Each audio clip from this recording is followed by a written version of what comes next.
The Saint Audrina triumphant drifted through the dead dark, her hull groaning faintly, as if the void itself pressed too close. She was a modest quarantine frigate by the standards of the Imperial Navy. Little glory in her record, but much grim duty.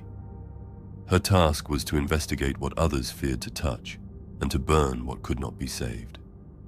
Captain Maera Voss stood alone on the command deck, her hands clasped tightly behind her back, eyes fixed upon the forward auspex display. Beyond the glassy dome of the viewport, there was only emptiness. A cold, silent sector. No traffic lanes, no starships, not even the faint glow of a nearby sun. It was the kind of place that seemed purpose-built for secrets. Yet into that void came the sound. At first it had been faint static, a half-forgotten signal bleeding into the Audrina's receivers. Then, as the Auspex officers narrowed the channel, the sound took on shape. It was no ordinary distress call, no burst of coded Navy cipher or panicked civilian plea. It was a hymn. 100 voices, maybe 1,000, singing together in long, aching tones. The words were indistinct, swallowed by centuries of static, but the melody throbbed with persistence. It was not a new recording. It was old. Older than Maera wanted to guess. And still it played. The Vox chorister on duty, pale beneath her tattooed brows, crossed herself as the sound hissed from the deck speakers. Captain, it hasn't degraded. Not truly. There's power in it. Power keeping it alive. Voss said nothing for a long moment. Her jaw was set, lips thin, eyes unblinking. She had heard warp-tainted signals before, shrieking madness across open channels. But this was worse. The voices did not scream. They sang with conviction. "Source?" she asked finally. Auspex runes shimmered, one after another failing before locking onto the faint glimmer of a derelict. "Shrine-ark," reported First Officer Callis. His voice was hoarse, disbelief barely contained. "Designation matches. Eternity Reliquary. Emperor's Throne, Captain. That vessel's been missing for nearly 3 millennia. A shrine-ark. Pilgrim ships vast enough to carry tens of thousands of faithful across the stars. Cathedral and coffin both. Most were lost to the warp centuries ago. Their wreckage never found. But here one lingered, alone in the void, still singing a hymn that should have ended with the deaths of its crew. Confessor Aman Torquil stepped forward, the bone charm of his rosarius swaying against his chest. His voice trembled but did not break. "It is a miracle, Captain. A vessel of the faithful, holding fast to their hymn across centuries. Surely it is the Emperor's hand that preserved their voices." Magos Ferrex 7, the ship's engine seer, turned a half-mechanical eye toward him and rasped through his Vox filter. "Negative. This is not preservation. This is aberration. The hymn sustains itself beyond machine or mortal limits. Such persistence violates both data and logic. Corruption probability, high." The two men glared across the deck at one another, priest and tech priest, faith and reason locked in their eternal skirmish. Captain Voss lifted one gauntleted hand, silencing them both. "Miracle or corruption," she said. "The duty of the Audrina is clear. We board. We see the truth. And if that truth proves unclean..." Her gaze drifted to the viewport where the Auspex had magnified the target. Slowly, the black outline of the Eternity Reliquary revealed itself against the void, a hulking shadow of broken spires and collapsed hull plating. Its cathedral towers sagged beneath the weight of centuries. Yet somewhere deep within that carcass, the hymn still played, rising and falling, as though sung fresh by living throats. "We burn it," Maera finished. The bridge fell silent. No one argued. It was their purpose. It had always been their purpose. 2 hours later, the boarding team stood assembled in the docking bay. Voss inspected them with the cold eye of command, Confessor Torquil clutching his Aquila icon, Magos Ferrix 7 murmuring Binharic prayers, the sanctioned Psyche Sable Krail bound in her soul shackles, and a squad of armsmen armed with shotguns and flamers. The Emperor's scalpel and torch, all gathered in one narrow passage of steel. Sable shivered violently, even though the bay was warm. She looked at the captain with hollow eyes that already seemed to see something far beyond. It's not just a hymn, Captain. It's memory. It's feeding on itself. I can hear them still singing, but I can also hear the echoes of their deaths. Keep your focus, Psyche, Voss snapped, but even she felt her stomach tighten. The klaxons wailed, the umbilical connected with the ancient ark. The docking clamps screeched like something in pain.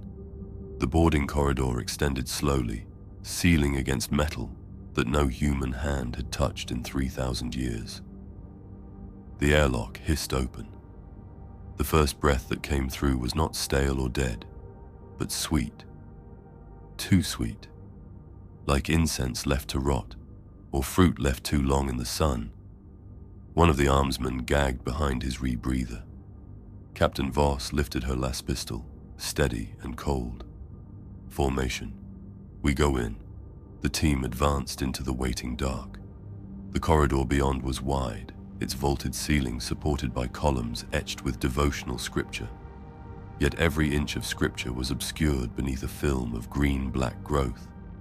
Banners of once proud silk sagged with mildew, their saints' faces blurred by rot. Candles stood in neat rows along the walls, their wax long melted, but still they burned. Yet their flames had wicks of hair. The hymn was louder here, no longer static bleached. A dozen voices could be heard distinctly, layered with harmony. Confessor Torquil's voice shook with awe. They are alive. No, Ferrix 7 cut in. These are not living throats. Vox resonance does not match mortal pattern. Captain Voss said nothing.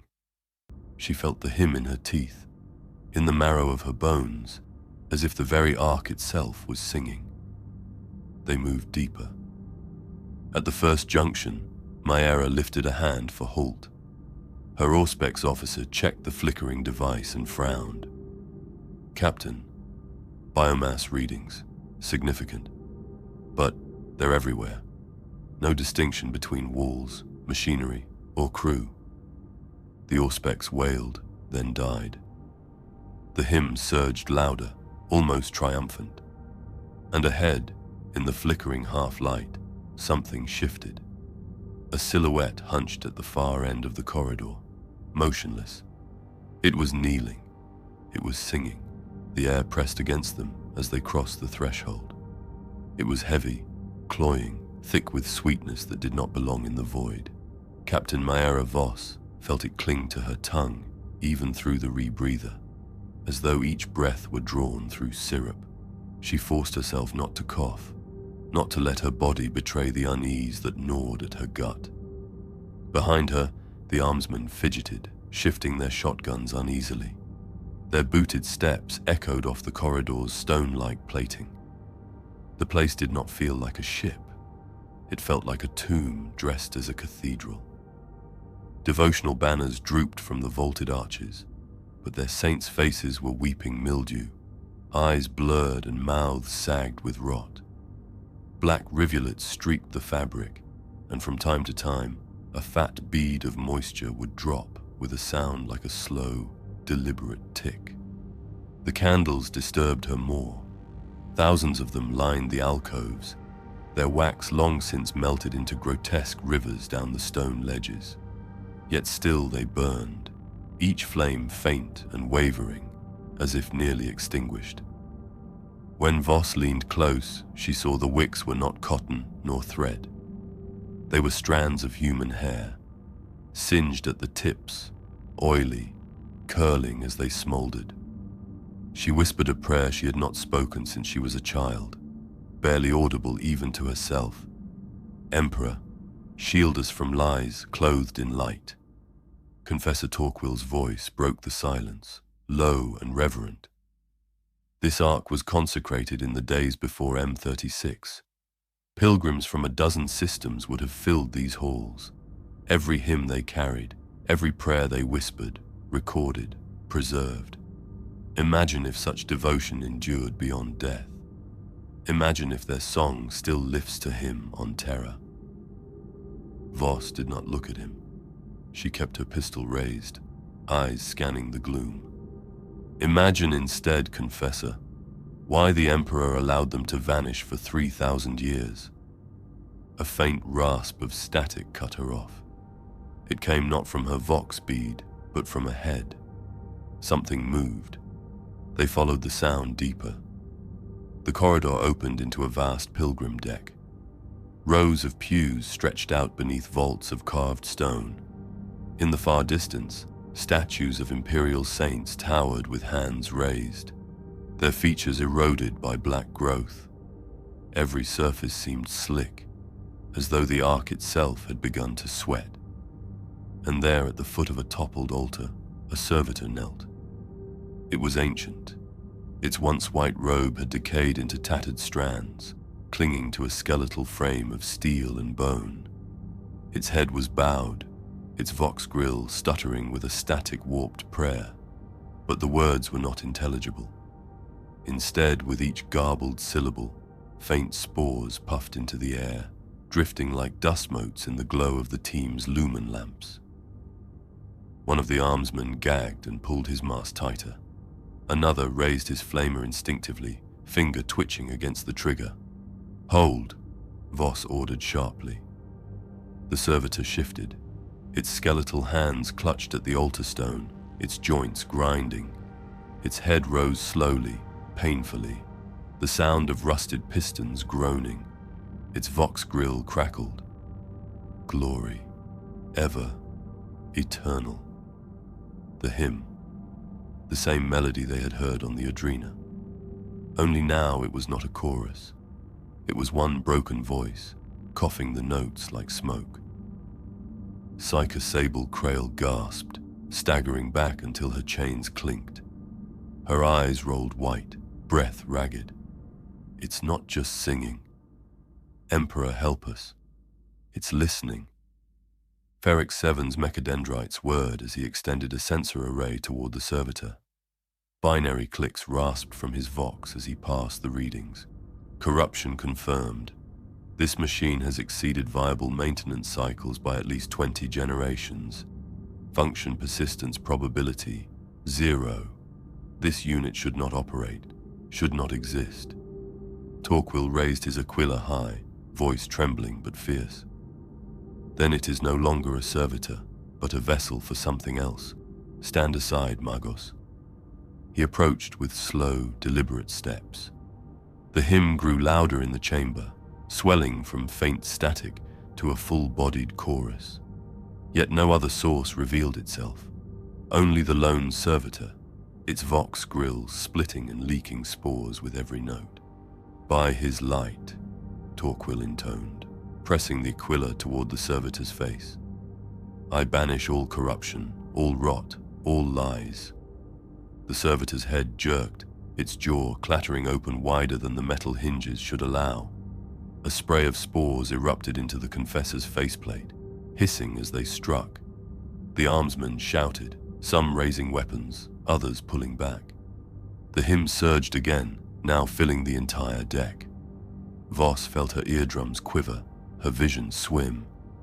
It was as though thousands of voices now sang at once, each layered upon the other, reverberating through stone and steel. Torquil staggered, clutching at his aquila as the spores slid down his mask like grease. "It," he croaked. "It mocks prayer. It twists it." The servitor convulsed. Its chest cracked outward with a wet sound, ribs splitting like rotten wood. From the cavity poured a wet, fibrous mass, fungal strands thick with rot, glistening in the dim lumen light. They coiled up the altar, pulsing, alive. The hymn reached a crescendo, and from the fungus came the echo of many voices. Not just one, sing with us. Sing forever. The armsmen broke formation, one firing his shotgun, another screaming as the spores clung to his visor. Voss barked for order, las pistol flashing, but the hymn drowned her words. The fungus writhed like a living thing, stretching higher, threatening to engulf the altar and the kneeling servitor both. And then, the lumen lamps flickered. The hymn stopped. The chamber was silent, save for the faint sound of dripping mildew. The servitor's body collapsed to the floor, lifeless. The fungal mass lay slack, twitching as if already dying, but Captain Voss knew better. She could feel the weight of the silence pressing against her skull. It was not retreat. It was patience. The hymn had not ended. It was holding its breath. The pilgrim deck stretched on endlessly. A cathedral frozen mid-procession. Rows of pews lay toppled and strewn across the floor, their wood swollen and spongy from damp rot. Here and there, devotional tablets lay cracked in half, scripture still legible beneath a sheen of slime. Captain Maera Voss kept her pistol steady, her gaze sharp, though each step felt heavier than the last.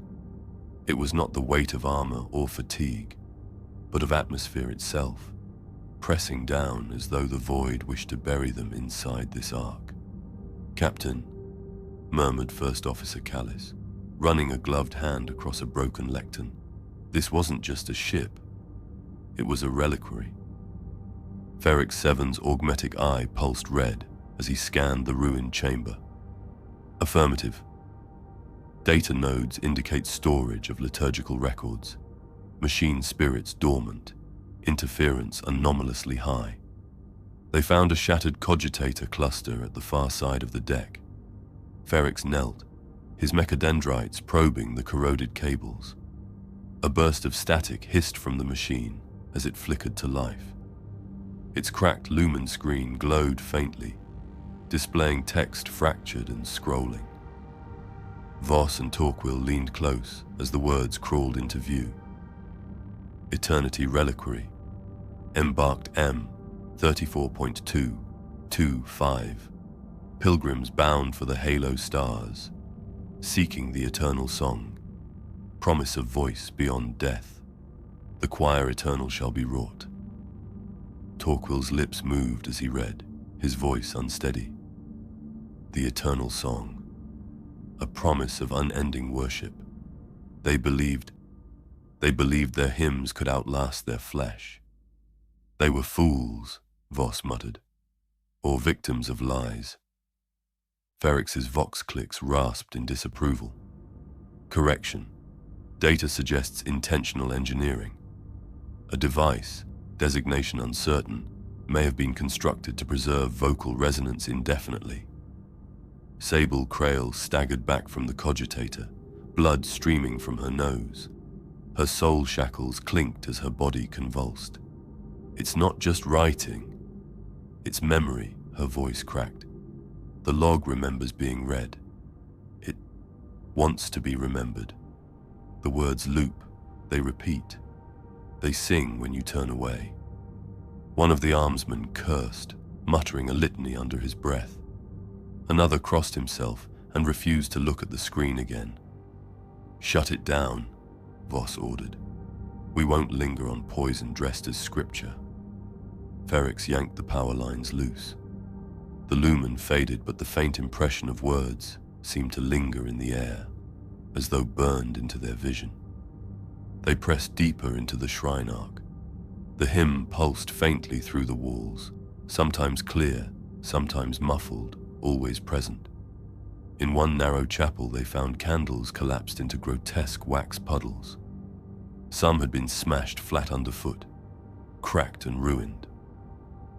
Voss kicked one aside as they passed. Then she froze. The smashed candle shifted. Before her eyes the wax reformed, slowly, inexorably, drawing itself upright into a thin taper. The wick, blackened and broken, pulled back together like stitched flesh. A flame blossomed at the tip with a faint hiss. One of the armsmen screamed, jerking his flamer toward it. Voss caught his arm before he fired. "No," she said coldly. "Look at it. This is not new fire. This is time unraveling. The candle remembers itself." Sable whimpered, wiping blood from her upper lip with a shaking hand. "Yes," she whispered, "the hymn remembers. It holds every prayer ever sung here. It loops them. It makes the world rot backward and forward at once." "Speak plainly, Psyker," Voss growled. Sable's eyes brimmed with tears as she hissed through clenched teeth. "It means nothing dies. Not truly. Not here. Everything rots, but rots forever." Confessor Torquil lifted his aquila high, voice breaking into a fervent chant. "Blasphemy. This ark festers with heresy. Captain, we must sanctify it at once, before it taints more souls." "No," Voss snapped. "We don't burn until we know the core. Whatever keeps this hymn alive is deeper in. That's where we go." They advanced in tense silence, the only sounds the scrape of boots and the faint, echoing hymn. The pews gave way to a wider concourse, lined with statues of imperial saints. Their stone faces were eroded and blurred, some mouths twisted into grotesque screams. Black moisture dripped from their eyes, as though the statues themselves wept rot. Callis raised his lumen lamp high, scanning the arches. "Captain, are we sure these are just statues?" As if in answer, a droplet of dark liquid fell from one saint's mouth and splashed across his pauldron. He recoiled, hissing. "Enough," Voss said, her voice like a blade. "We hold formation." We moved toward the reliquary shrine. The team pressed forward. The hymn swelled louder now, each note vibrating through their bones. At the far end of the concourse, a set of massive doors loomed. Once gilded, now corroded and sagging, they bore the two-headed aquila of the Imperium, wings spread wide. But the wings seemed warped, bent at unnatural angles. The armsmen exchanged glances. One whispered, "Feels like it's waiting." Ferrix's augmetic eye whirred. Machine lock compromised. Access viable. Voss placed a hand on the corroded surface, feeling the damp seeping into her gauntlet. She drew her pistol, set her jaw. "Open it." Ferrix's mechadendrites dug into the rusted panel. Sparks coughed as circuits spat life for the first time in centuries. The aquila doors groaned, their hinges shrieking. The hymn surged again, rising to a fever pitch. The gap widened, revealing only blackness beyond. And within that blackness, movement. Not quick, not sudden, but swaying. Shapes hunched low, rocking back and forth. The sound of many throats humming in unison drifted through the crack, blending with the hymn that already filled the ship.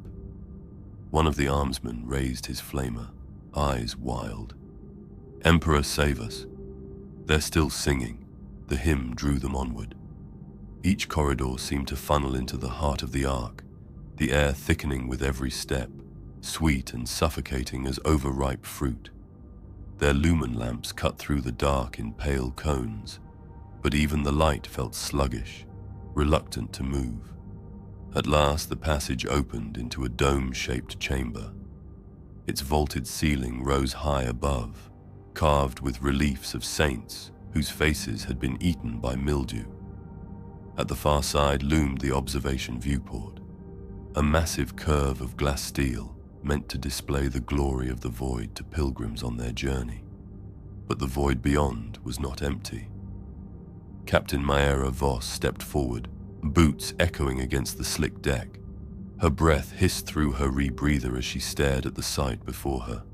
The glass was veined, not with cracks, not with fractures, but with capillaries, green-black, pulsating faintly, as though some living tissue had spread its roots into the pane.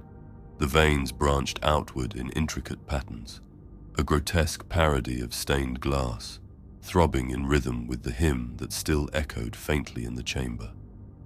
An armsman swore under his breath, raising his shotgun toward the glass as if it might suddenly lunge. "Hold your fire," Voss ordered. Her voice sounded brittle in her own ears. Then she saw the hand. It jutted from the glass itself, fused wrist-deep into the pane. Flesh and glass steel had become one, as if the barrier had softened around it like molten wax and then hardened again. The fingers were splayed outward, rigid, pale. Their nails were black with rot, pressed against the interior surface as though clawing for release. Confessor Torquil fell to his knees, his aquila raised in trembling hands. "Emperor, deliver us," he whispered. They sought eternity, and eternity answered. Ferric 7 extended a mechadendrite, the red glow of his augmetic eye flickering. Biological tissue merged with silicate matrix. Impossible, yet empirical. Fusion suggests. A vibration ran through the dome, a distant tremor from the ark's structure, perhaps from some engine groaning far below. The tremor struck the glass and the fused hand rang, not like a knock, not like a crack, but like a chime.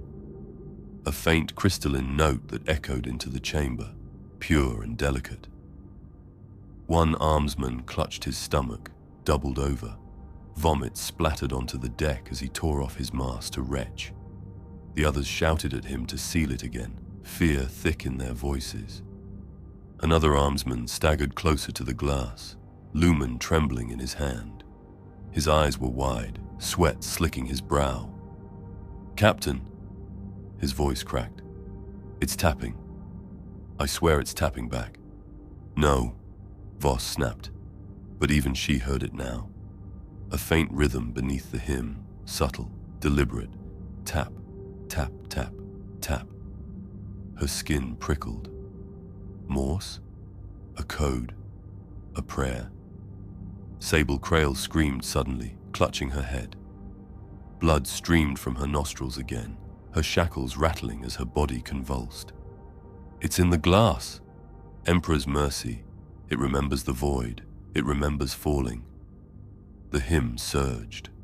For a moment, every surface of the chapel seemed to vibrate, the saints on the walls shuddering as if about to peel themselves free. The fused hand rang again, harder this time, sending a ripple through the glass like water disturbed by a stone. "Fall back!" Voss barked. She seized Sable by the arm, dragging the writhing psyker to her feet. "Back to the concourse. Move!" The armsman obeyed, one half dragging the man who had vomited, another still swearing prayers as he tried not to look at the chime hand. Ferrix lingered a moment longer, his mechadendrites twitching toward the pane, as though desperate to record more data. Voss snarled his name, and only then did the Magos relent, retracting his cables and following the retreat. They spilled back into the corridor, hearts pounding, the hymn fading slightly as the observation dome receded behind them. Voss pressed her back to the wall, forcing her breathing to steady. She scanned the faces of her team, pale, trembling, wide-eyed. Even Torquil looked shaken, his aquila clutched so tightly his knuckles had gone white. She exhaled slowly. "That was no miracle," she said. "That was a warning." The corridor trembled again, dust falling from the ceiling. The hymn throbbed in her bones. And from deep within the ark came a new sound. Not a hymn, a laugh. Low, gurgling, wet. It echoed through the corridors, bouncing off the walls, until it was impossible to tell from which direction it came. The armsmen raised their weapons, panicked. Torquil's lips moved in frantic prayer. Voss set her jaw, lifted her pistol. "Form up," she ordered. "Whatever's waiting for us in the shrine, we face it next." The corridor sloped downward, narrowing into a hall whose walls were lined not with statues or pews, but with shelves. Endless rows of them, each stacked with rusting ledgers bound in leather, parchment, and plasteel. The stink of mildew was suffocating. Drops of water pattered from the ceiling, running in rivulets down the cracked stone. Confessor Torquil gasped, his aquila trembling in his hands. "An administratum scriptorium," he murmured. By the throne, this ark carried its own record keepers. Every soul aboard, every death recorded in faithful ink. Captain Maera Voss gestured to the armsman. "Sweep the shelves. See what survived." One soldier tugged a ledger free. Its cover split in his hands, parchment inside swollen and rotted. Yet the text was still legible. Bold columns of names filled the pages, each followed by a symbol and date of passing. The ink was red, faded but still stark, until halfway down the page. The red stopped. The ink shifted, seeping into mildew green, as though some damp mold had crept across the parchment. But it wasn't random growth. The letters were sharp, deliberate, every stroke as precise as if freshly written. Names once marked as dead had been rewritten. The soldier recoiled, dropping the book as though it burned. Voss snatched it up, eyes narrowing. She flipped pages quickly, and on each the same pattern emerged, red names swallowed, overwritten in green. Torquil bent low, his voice strained with horror. "This is corruption. These names should be silent in the Emperor's embrace, yet here they are, still singing, their deaths undone." His lips trembled, torn between fury and awe. "The ledger is not a record. It is a choir." Ferric 7's Vox Grill whirred with static. Inconsistency detected. Ink pigment altered at molecular level. No chemical means explain this. Probability of warp interference, 98.6. Sable's chains rattled as she staggered against a shelf, eyes wide, tears streaking down her cheeks. They want to be remembered. Every name, every life. The hymn doesn't just echo voices. It rewrites the past, makes them eternal. They don't stop singing because the ledger won't let them. One of the armsmen spat on the floor, muttering a curse. Another slammed a ledger shut, as if the act might smother the voices. Voss snapped the book closed with a crack. "Enough. These are not miracles. They are traps." At the rear of the scriptorium stood a sealed side chamber, its door half buried under fallen shelves. The locking wheel was rusted, but Ferric 7's mechadendrites dug into the mechanisms with patient strength. With a screech of tortured metal, the seal gave way. The stench rolled out. Sweet, wet, and thick with the smell of old incense turned rancid. Voss leveled her pistol as the team advanced inside. The chamber was wide, low-ceilinged, lined with rows of pews. But these pews were not empty. Pilgrims sat rooted in place, dozens of them, their bodies withered, their skin grey and mottled. Their legs and torsos were fused to the wood, tendrils of bark and fungus twisting around their limbs. Their mouths were sealed shut with black stitching, lips drawn tight in grotesque parody of silence. Yet they hummed. The sound was low at first, barely audible, a deep vibration, like bees within a hive. Then the pitch rose, weaving itself into the very hymn that had haunted the ark since they boarded. The armsman faltered, several raising weapons, fingers tight on triggers. Torquil gagged, his voice breaking. They offered themselves willingly. They became the hymn. Saints twisted into mockery. One pilgrim's head turned slowly, joints creaking like old rope. Its eyes were clouded, milky white, but its gaze fixed directly on Voss. The hum deepened, resonant, vibrating in her chest. Sable screamed, collapsing to her knees. Blood poured from her nose and ears. They know us. They see us walking their corridors. breathing their air. They remember us before we ever came. Voss seized the psyker by the collar, dragging her upright. Her voice cut through the panic like a blade. Listen to me. We don't stop here. We don't falter. Whatever this ark is, whatever foul rite binds them, it ends deeper in. That is where we go. Torquil rounded on her, his aquila trembling in both hands. Captain, you cannot ask this. We have seen enough to know. This ark is a shrine to heresy. We must ignite the flames now. We ignite nothing until I see the core, Voss snapped. Her voice was iron. We are not leaving this blight to fester in the void. We end it at its source. Her gaze swept the armsmen, each pale and trembling, but hanging on her words. Steady yourselves. They want us to falter. They want us to stay and sing. We press on. The humming grew louder, pulsing through the chamber. The pilgrims swayed in unison, stitched mouths opening wider with the strain of sound. Voss turned away, forcing herself to keep moving.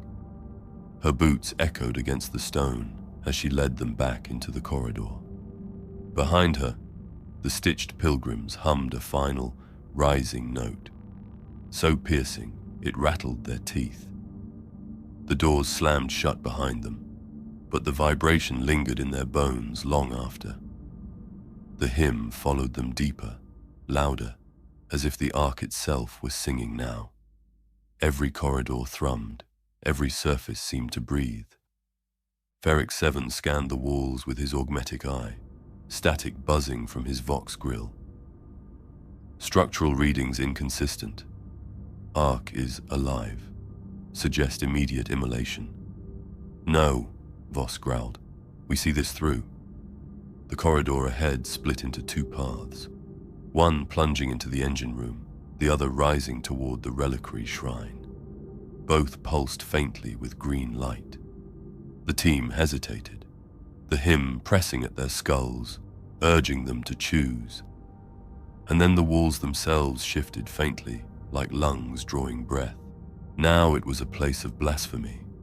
At the chamber's heart loomed an organ, not the machine spirit blessed pipes of a void hymnal, but a grotesque structure grown from steel and flesh in equal measure. Its pipes rose like spines, ribbed and twisted, some metallic, some unmistakably cartilage. Thick cords of tendon and wire bound them together, pulsing faintly with every note.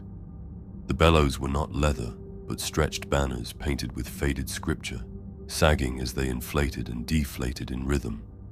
And it played itself. Notes reverberated through the observatorium, though not as sound. Each time a pipe quivered, it exhaled a cloud of spores. The air glimmered with them, motes drifting on unseen currents. The spores shimmered like dust in the light of the team's lumen lamps, dancing in time with the hymn.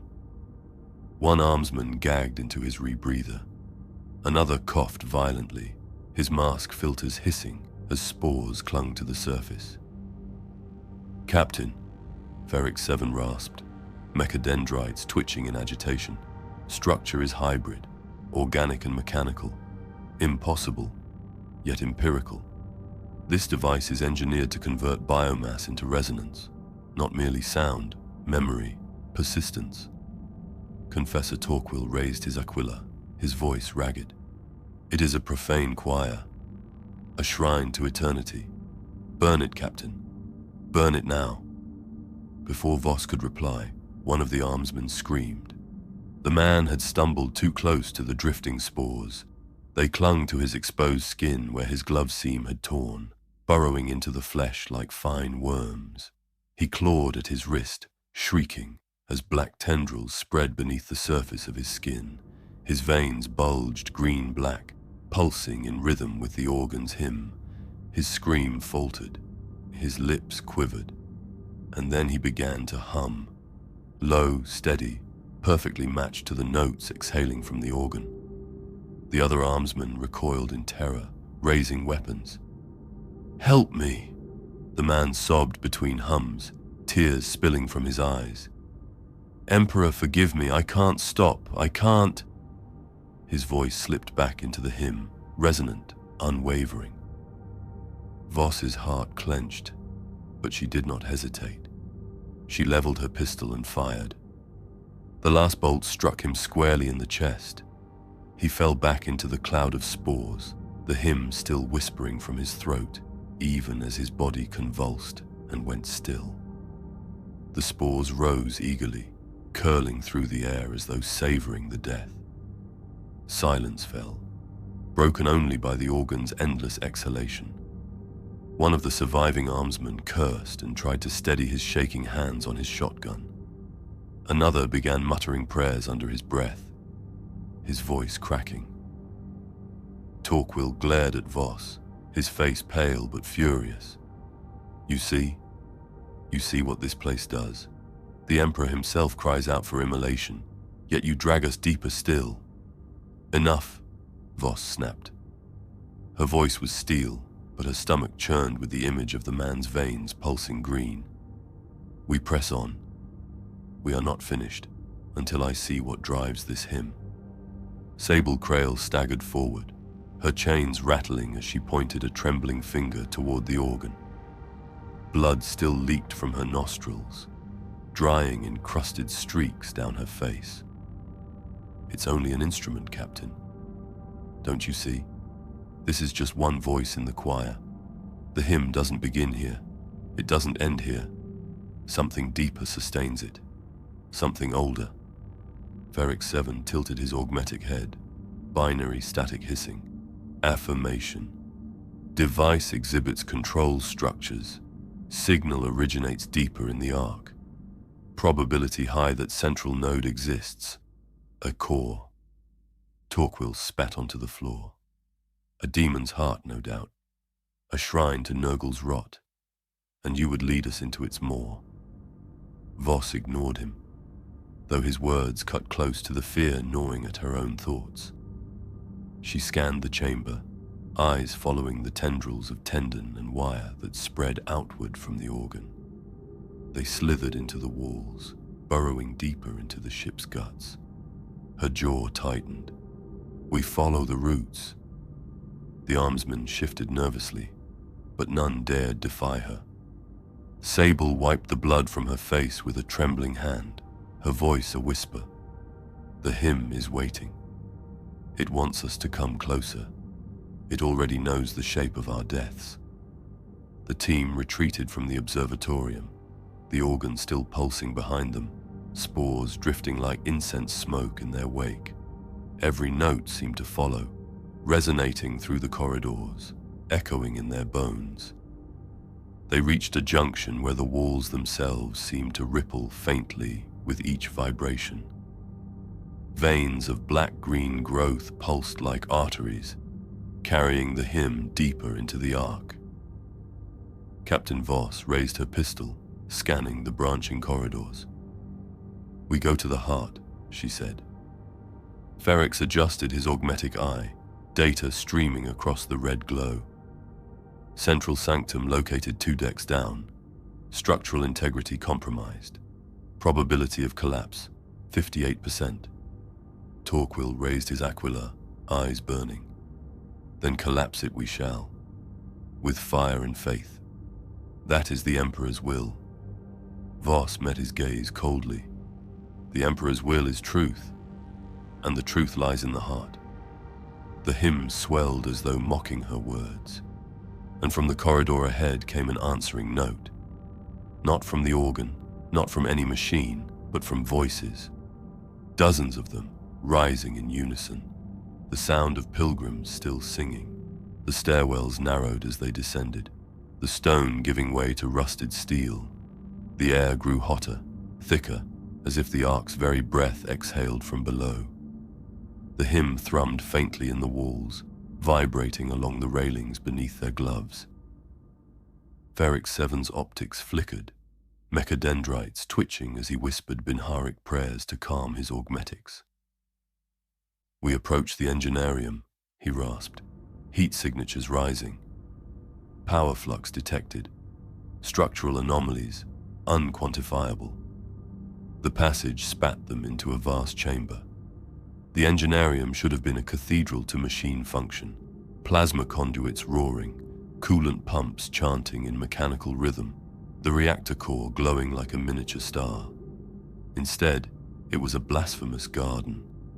Plasma conduits rose like tree trunks, but their ends blossomed into fungus bells, wide, fleshy caps that quivered with every pulse of energy. Spore dust shimmered in the reactor light, drifting across oily pools of coolant. The pools were coated in a green-black film, viscous and reflective, spreading outward in rings. Each ring pulsed faintly, rippling in time with the hymn. Armsmen gagged in their rebreathers. One muttered a prayer through clenched teeth, his shotgun trembling. Torquil's Aquila glimmered dully in the reactor glow. His voice was hoarse. The machine god's sanctum fouled. The Omnissiah weeps, and the Emperor's light is mocked. Ferrix 7 clambered forward, mechadendrites stretching into the glow of the conduits. He whispered in static, then spoke aloud. Observation. The machines have accepted decay as function. Rust, rot, mold, integrated into design, not degradation. Reactor efficiency, stable despite corruption. Probability, engineered convergence between entropy and energy. Voss felt her stomach turn. You're saying this isn't malfunction? Affirmation, Ferrix croaked. This is the design. The ark breathes because it rots. The hymn sustains because it feeds on entropy. Sable swayed on her feet, eyes fixed on the coolant pools. The green film rippled as if in response to her gaze. Blood smeared her upper lip, but she smiled faintly. Decay without end. Every failure remembered, every collapse exalted. A song that never ends, because rot is eternal. An armsman cursed and leveled his weapon at her. Don't speak like them. Hold, Voss snapped. Her pistol was steady, but her throat was dry. She scanned the enginearium, veins of fungus running along the walls, pipes pulsing like arteries, the coolant bubbling in sluggish breaths. The entire chamber was alive. A low groan rumbled through the decks. The fungus bells shivered. The coolant pools rippled outward, oily rings overlapping. Ferrix bent over a control dais, half swallowed by lichen.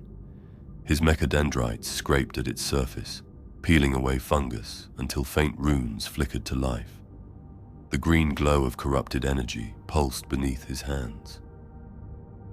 Data extraction in progress, he muttered.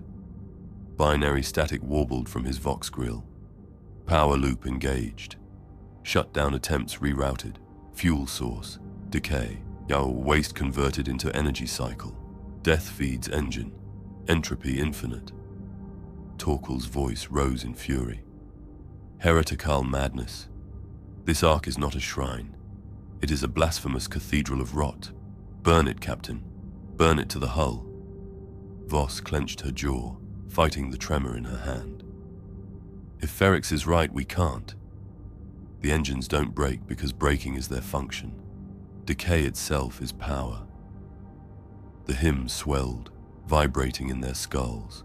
The fungus bells opened wider, exhaling a haze of spores that drifted downward in glowing strands. They writhed in the reactor's heat like spectral banners. One armsman stumbled back, his foot splashing into a shallow coolant pool. The oily film clung to his boot and spread upward in tendrils. He shrieked, firing blindly into the liquid, but the bullets only sent ripples across the surface. The green film surged, crawling higher, latching onto his greaves.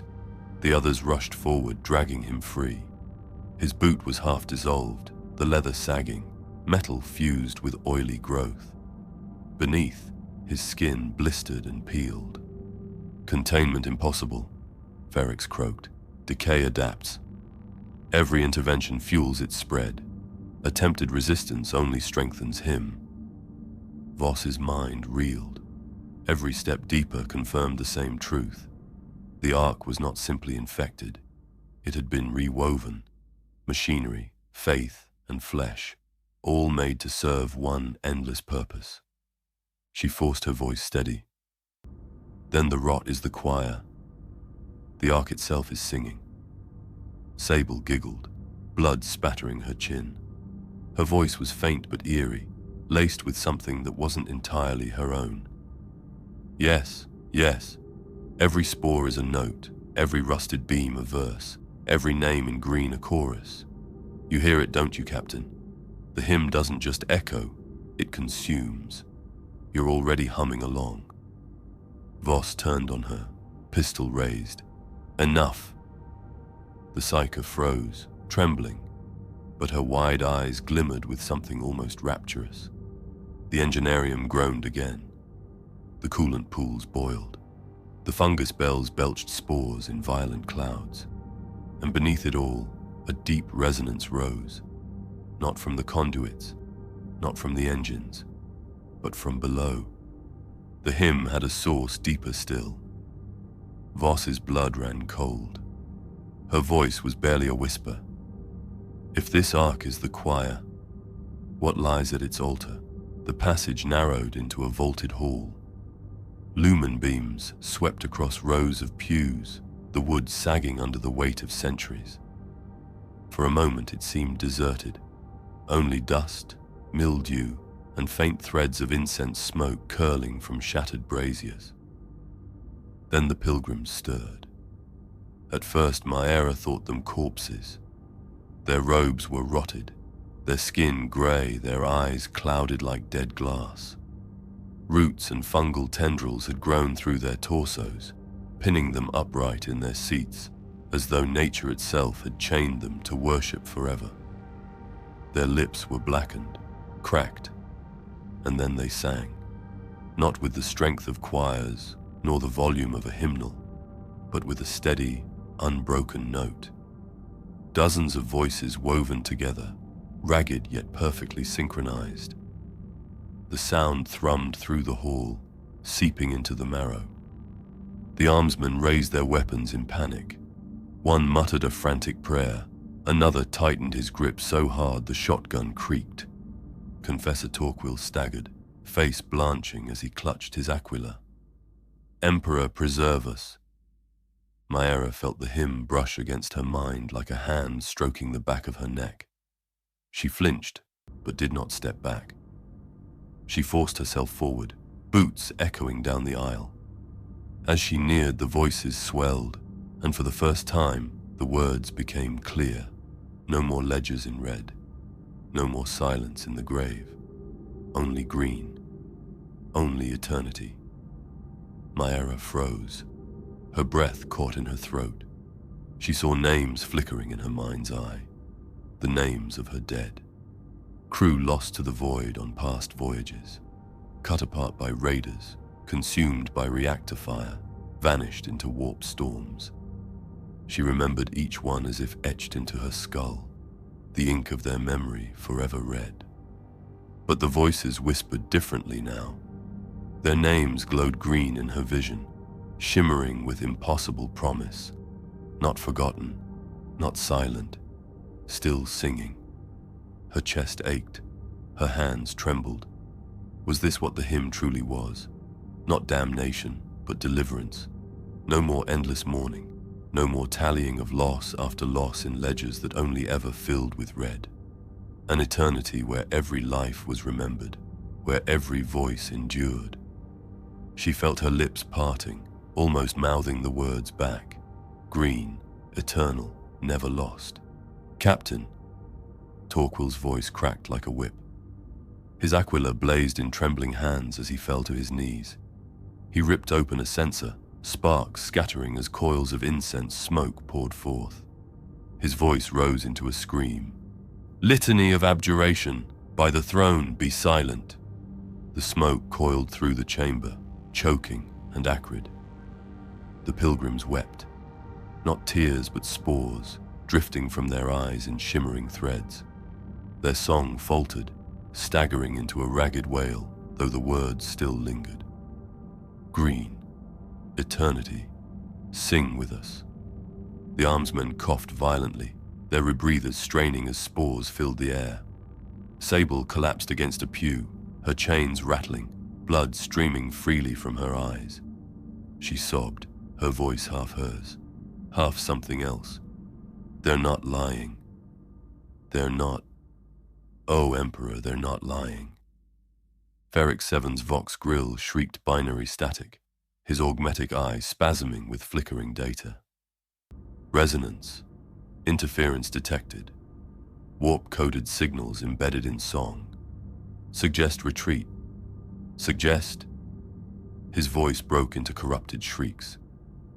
Maera clenched her fists so tightly, her nails drew blood. The hymn still throbbed in her skull, still whispered the names of her dead in warm, familiar tones. She wanted to reach out, to press her hand to one pilgrim's shoulder, to ask what it felt like to never let go of the past. Torquil's scream rose higher, smoke billowing from his censer.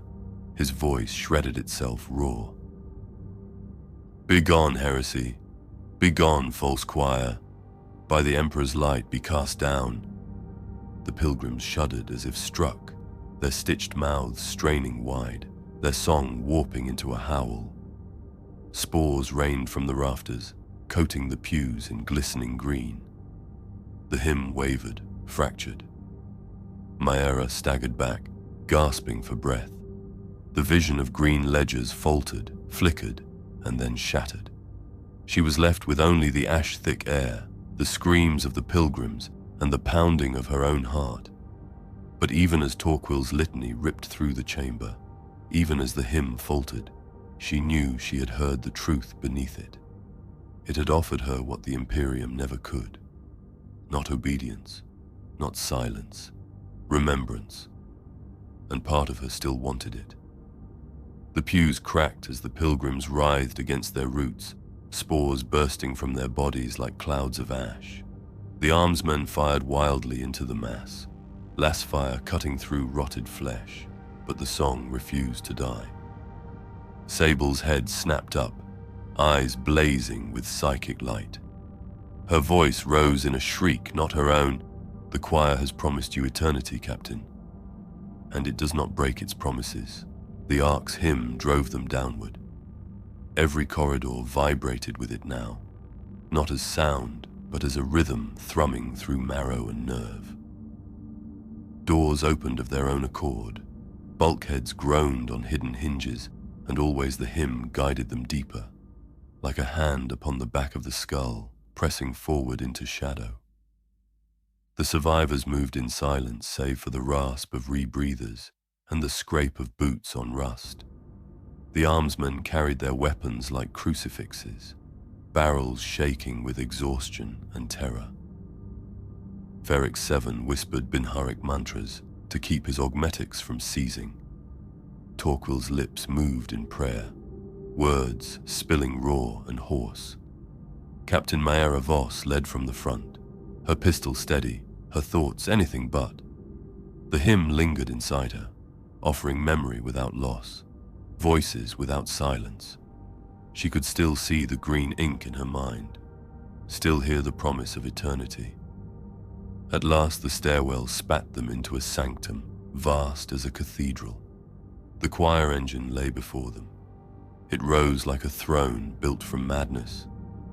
Bone pipes arched upward like frozen screams. Banners of withered scripture sagged in the stale air. Cables of brass and tendon fed into the walls like arteries feeding a monstrous heart. The floor was tiled with cracked mosaic, once holy, now overrun with mildew, in spiraling patterns that pulsed faintly with the hymn.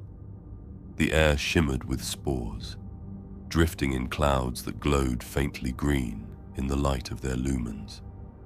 At the sanctum's center sat the relic itself, a vox organ, its console fused with steel ribs and carved bone. Rows of keys fashioned from teeth, pipes formed of femurs, vertebrae, even skulls hollowed into resonant bells. A mockery of the sacred devices once used to project imperial hymns across pilgrim fleets. It played itself, Each key depressed with unseen force, each pipe wailed in unison, and the song poured into the chamber, not in sound alone but in presence. The hymn did not merely echo here, it exhaled. Voss felt it brush her skin like warm breath, felt it crawl into her chest and coil around her lungs. The armsmen shifted in panic, one dropping to his knees with a strangled cry. Ferric 7's Vox grill crackled, binary bursts laced with static. Designation: choir engine. Pre-imperial construction patterns, modified beyond recognition. Function: Vox organ for archival preservation, designed to keep song eternal. Current iteration: corrupted. Feeds on biomass.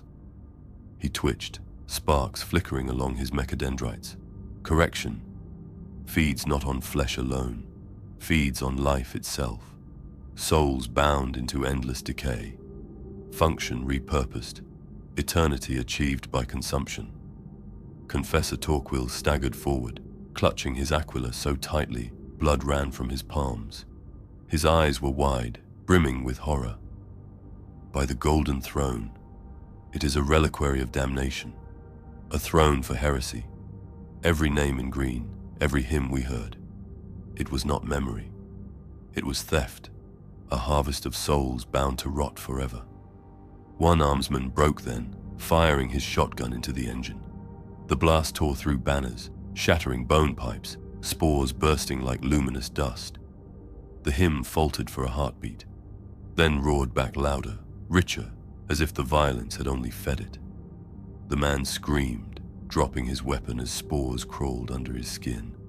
He convulsed, back arching, veins blackening as his mouth split into a ragged hum. His death cry became another note, another verse in the endless hymn.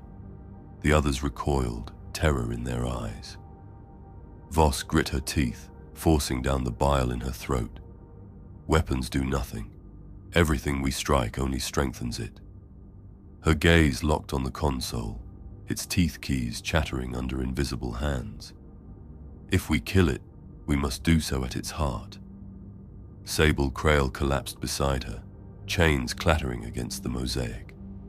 Blood poured from her ears and nose, her lips cracked and trembling. Her eyes rolled white as she whispered, her voice not entirely her own. "It doesn't sing to us," she breathed.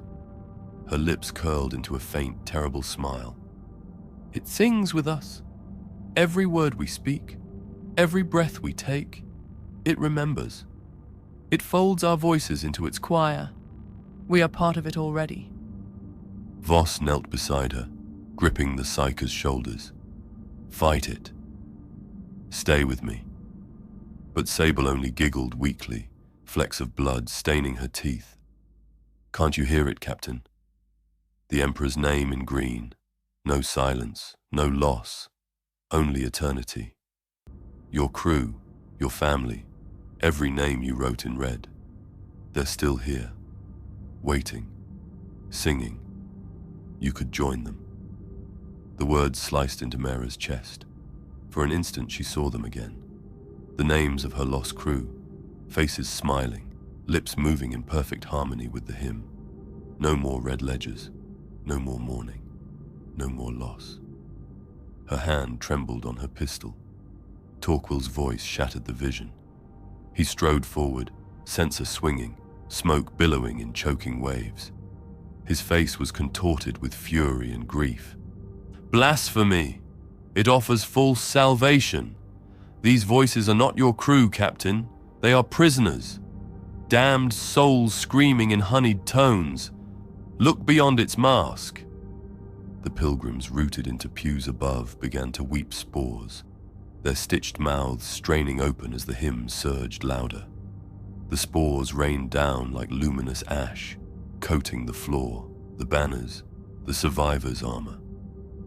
The armsman coughed and swore, one clawing at his mask as green mold spread across the filter.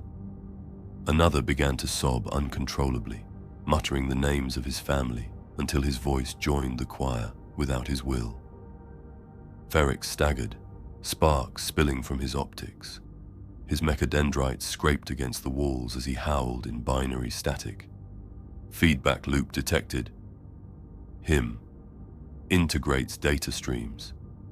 My memories compromised. Resistance probability falling. Voss dragged Sable back, snarling at the others. Stay together. Do not let it take your voices. But the hymn was stronger now. Every name Voss had ever written in her ledger, every soul she had buried in silence, rose in chorus around her. They were here. They were waiting. They were green. Her pistol wavered. For a heartbeat, she almost lowered it. Then Torquil's scream cut through the storm. He thrust his Aquila high, incense burning his skin as he pressed it against the spores coating the console. In the Emperor's name, I denounce thee. The hymn shrieked. The bone pipes quivered violently, teeth keys chattering in a frantic storm. The spores thickened into choking clouds. The pilgrims screamed in unison, voices breaking, the sound half hymn, half agony. The choir engine trembled, its cables thrumming like bowstrings. The banners snapped in unseen winds. The floor split, mildew-green light pouring through the cracks as if the ark itself bled. Voss shielded her eyes, coughing violently, but she forced herself forward. Her boots splashed through pools of spores, her pistol rising toward the console. The hymn surged again, louder than ever, and she heard her dead crew whispering her name. Not in accusation, not in pain, but in love, in welcome. Join us, Captain. No more red, no more silence. Only green, only eternity. Her finger trembled on the trigger. Sable's hand shot up, seizing her wrist with impossible strength. Her eyes burned with psychic fire. Her mouth twisted into a smile too wide for her face. It's too late, she whispered. You're already singing. The sanctum shook like a thing alive. Bone pipes clattered in arrhythmic waves. Banners snapped against invisible winds, and the cracked mosaic bled mildew light through its seams. The choir engine did not merely sing, it breathed, exhaling spores in warm drafts that smelled of incense soured and fruit left to rot. Captain Maera Voss felt the hymn shiver along her teeth. It tasted like the sweet rind of memory, sugared and soft. She locked her jaw against it and pulled Sable Krail half upright, dragging the psyker back from the console's gnashing teeth keys. Stay awake, Voss hissed. Stay you. Sable laughed, a broken, childlike sound. I'm just a tuning fork, Captain. The song already knows my pitch. Confessor Amand Torquil staggered forward through the haze, sensor blazing at the chain. Aquila gripped White Knuckle tight. His face shone with sweat and ash, eyes storm bright.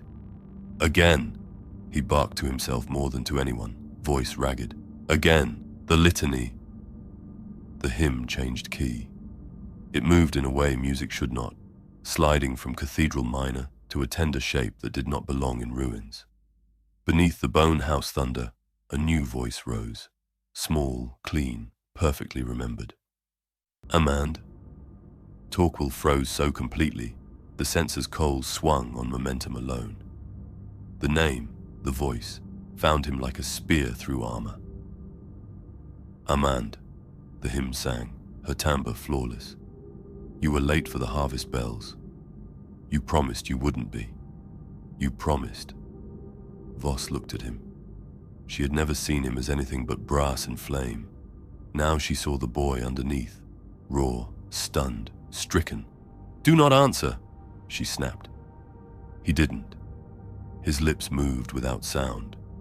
The Aquila in his hands pulsed, with slow green light, delicate lichen filigree budding along its edges like frost in reverse. Amand, the voice coaxed, soft as a summer chapel. It isn't your fault. Stay, sing. I'm not cold here. None of us are cold here. Torquil reeled as if struck. Lysa, he whispered. Lysa, you are gone. You returned to his light, the ledger. His words dissolved into a sob he swallowed like poison. You are gone. The hymn answered with a harmony of bells, child's laughter refracted into notes. Gone where songs end. It asked all innocence. Why, brother, you taught me songs don't end. Not if we keep them. The lichen on the aquila thickened. Tiny bell-shaped fruiting bodies budded along the crossbar, trembling with each syllable. His sacred symbol grew green, rooting into his fingers, knitting to his flesh. He tried to wrench it free and hissed in pain as strands held him fast. Drop it, Voss barked. He couldn't. The aquila sang under his breath like a hidden mouth. Promise, it chimed. You promised. Ferric 7 moved with a jerk, augmetic optics strobing. Binary crawled from his vox in frantic bursae before his voice reassembled into low Gothic. Temptation vector identified. Targeting familial memory. Exploiting penitential guilt clusters. Captain, the device has optimized conversion. Plain words, Voss snapped, eyes on Torquil. Spores drifted around him in a halo, settling into his hair, his lashes, small green commas punctuating a sentence of surrender. Ferrix's mechadendrites lashed out and clamped on the console's edge. Sparks crawled over fungus-slick brass. Unmaking is final optimization, the magos grated. Immolation must be triggered. Any additional delay yields increased assimilation probability. Your priest will become a bell. Torquil flinched. The hymn smiled through his dead sister's tongue. A bell, it agreed, delighted. That's all he ever wanted, to call the lost home. Maera felt the promise turn toward her. It wasn't words at first. It was ink. The ledger rose in her mind's eye, the one she had kept for 20 years. Names in strict columns, margins tidy because order was the only mercy command allowed. She had opened it after every battle, after every unlucky burn through a debris field, after every warp scream that left the aft decks toast and bone. She had written as the rules demanded in red. Now someone turned the page. Green seeped through the paper like spring under snow. It crawled along her neat lines, softening them, brightening them, rewriting them. Joria Kent, engine hand. Red crossed into green. Eloise Magon, Navis. Green. Rokan Them, gun crew. Green. One by one, they changed color, and in changing, rose, as if the ink itself sang them gently upright. They were not dead. They were not silent. Their faces met hers, soft, forgiving, mouths moving in a chorus not of grief, but of belonging. Captain, the choir whispered inside her, let the book be green. We will sing your name too. No more tally. No more end. Stay. Her knees tried to go weak. She locked them by force, but the part of her that kept quiet logs in a cold cabin at 0300, that refused to weep where sailors could see, that knew the weight of each red line, that part leaned forward like a moth to warm glass. Sable's hand found Maera's sleeve. Her fingers twitched with microscopic tremors, drawing sigils in spilled spore on reflex. Do you see it? She breathed, eyes wide and shining with tears and light. Not a lie. A trade. You pay your endings. It pays back memory. Maera's answer came out as a whisper, meant for no one. A ship where no name is ever crossed out. Ferric snapped a cable onto the console's spine. The choir engine bucked. Keys hammered, teeth flashing. The banner's scripture rippled like skin. Captain, Ferric said, and though his voice rasped like steel dragged through sand, urgency burned in it like a flare. You must decide vector now. I can trace some control lines to a core node beneath the throne.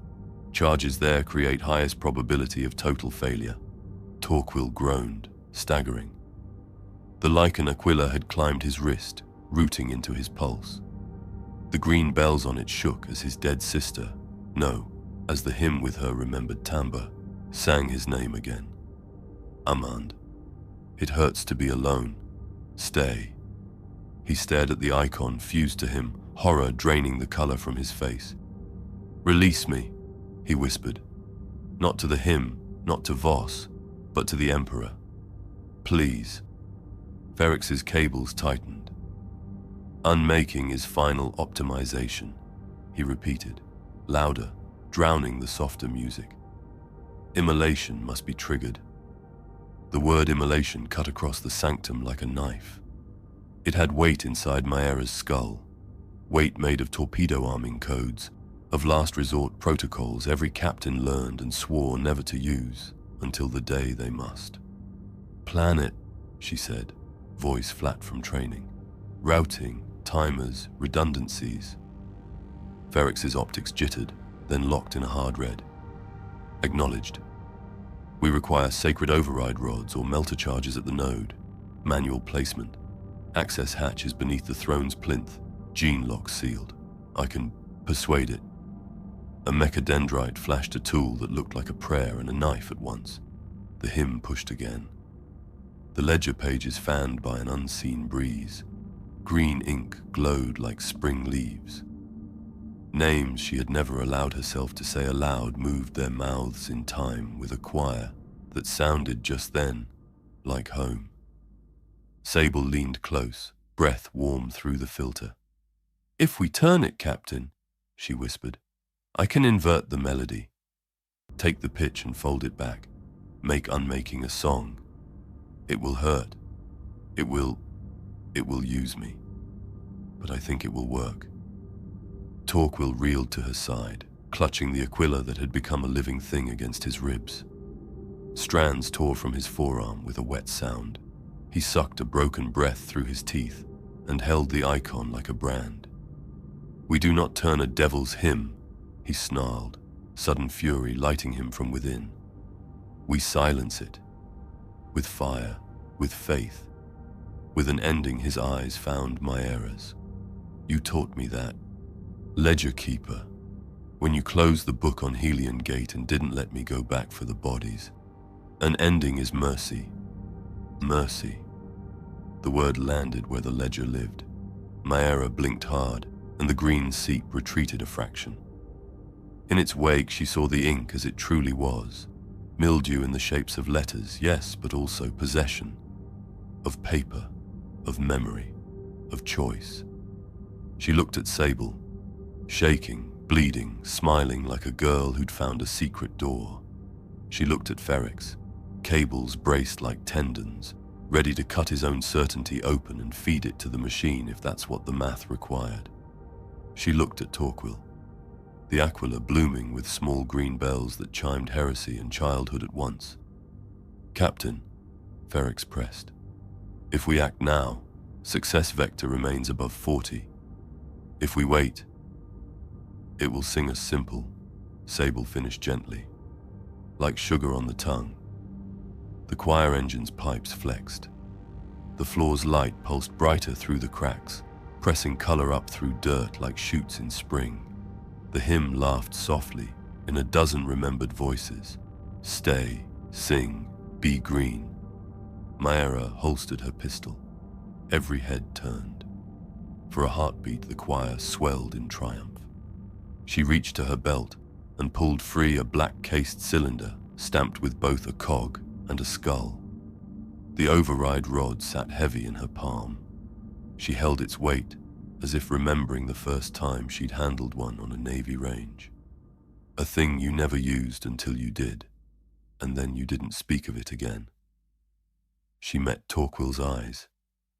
If there is a bell rung for us, she said, each word slow. Let it toll once, not forever. Then to Ferrex. Show me the hatch. Ferrex snapped 2 mechadendrites toward the plinth.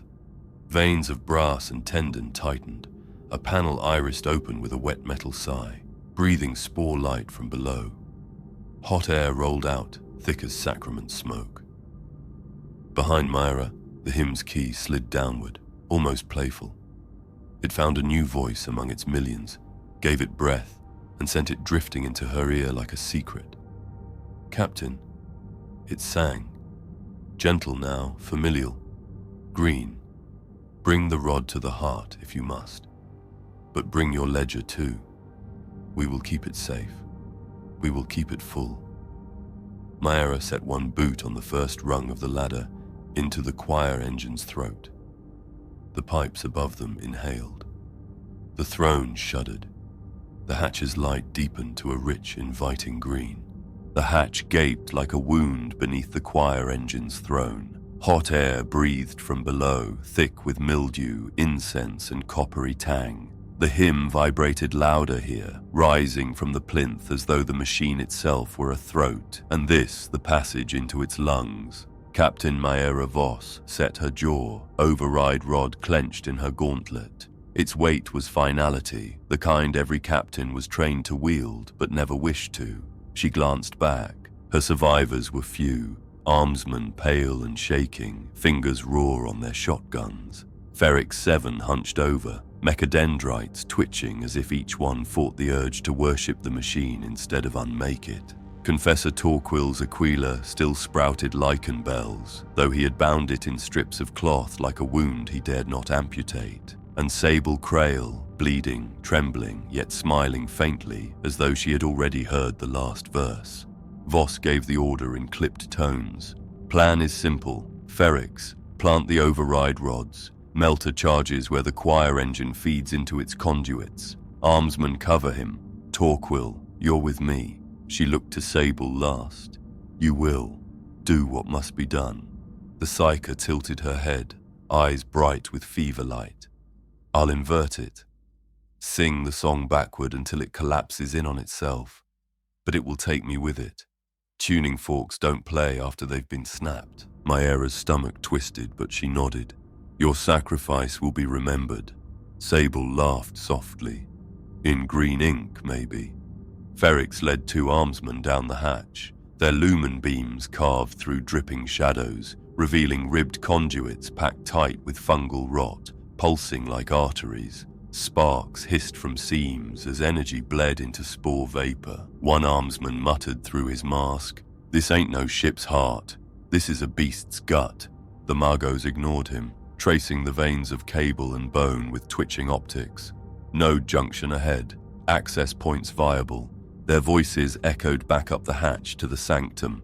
Maera and Torquil remained above, standing sentinel over Sable, who knelt cross-legged before the throne.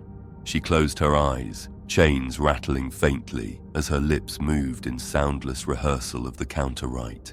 The hymn shifted, sensing intrusion. The bone pipes groaned, banners snapped, and spores thickened into curtains. From the pews beyond came the faint sobbing of rooted pilgrims, their stitched mouths leaking thin harmonics into the chamber. Torquil gripped his bandaged Aquila, knuckles white.